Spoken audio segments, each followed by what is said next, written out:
Hi friend, આપણે અહીંયા છે ને શેકેલા તલ, શેકેલા ધાણા અને જીરું ભેગું કરી અને શેકી લીધું છે બધું માપસરનું। અને અહીંયા આ મરચાં આવે છે ભાવનગરી, એની નસ અને બીજ કાઢી લીધા છે। તો એને સરસ મજાનું શાક બનાવવાનું છે। તો એ જે મસાલો કર્યો હતો એનું આપણે ક્રશ કરી અને સાઈડમાં મૂકી દેવાની ગ્રેવી બનાવીને। અને અહીંયા ડુંગળી અને લસણને સાંતળી એની પણ આપણે ગ્રેવી બનાવી લેવાની છે। તો એની ગ્રેવી બનાવીને એને પણ આપણે સાઈડમાં મૂકી દઈશું। અને આ લીલા મરચાંનું શાક તમે વન ટાઈમ ખાશો ને તો એવું થશે કે ખરેખર બહુ જ બેસ્ટ શાક છે। અને જ્યારે કંઈ પણ ઘરમાં ના પડ્યું હોય ત્યારે સરસ મજાનું શાક તૈયાર થઈ જશે। તો અહીંયા થોડું તેલ લીધું છે, એની અંદર આપણે સામાન્ય વઘાર કરીએ છીએ એવી રીતે જીરું અને મીઠો લીમડો અને લસણની પેસ્ટ એડ કરી અને સારી રીતે એને સાંતળી લઈશું। અને આ બધી પ્રોસેસ આપણે ધીમા ગેસે કરીશું, એ વસ્તુનું ખાસ ધ્યાન રહે।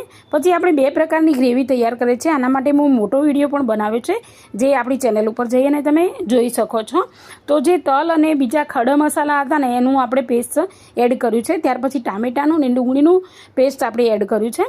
હવે સારી રીતે એને મસ્ત એવું મિક્સ કરી લેવાનું છે। હવે અહીંયા એક વસ્તુનું ધ્યાન રાખવાનું છે કે હાઈ નથી કરવાની ફ્લેમ, અને અહીંયા બીજા મસાલા પણ આપણે કરવાના છે। તો અહીંયા રેગ્યુલર મરચું આવે છે એ, અને આપણે કલર માટેનું મરચું અને મીઠું, ધાણા જીરું અને ગરમ મસાલો એડ કરી અને સારી રીતે એને થોડું અડધું ગ્લાસ પાણી રેડી અને મિક્સ કરી લેવાનું છે, જેથી કરીને સારું એવું બાઇન્ડિંગ આવી જાય। હવે મરચાં છે ને એ આપણે આની અંદર જ એડ કરી લેવાના છે।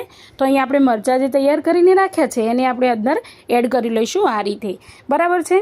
અને વન ટાઈમ એને હલાવી લઈશું। હલાવી લીધા પછી એક વસ્તુનું ધ્યાન રહે કે આપણે એને સ્લો ફ્લેમ ઉપર જ ચડવા દેવાના છે।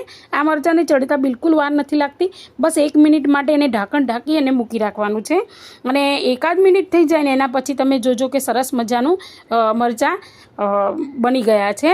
તો એની અંદર મેં અહીંયા શેકેલા જીરાનો મસાલો નાખ્યો છે અને ગરમ મસાલો પણ નાખ્યો છે।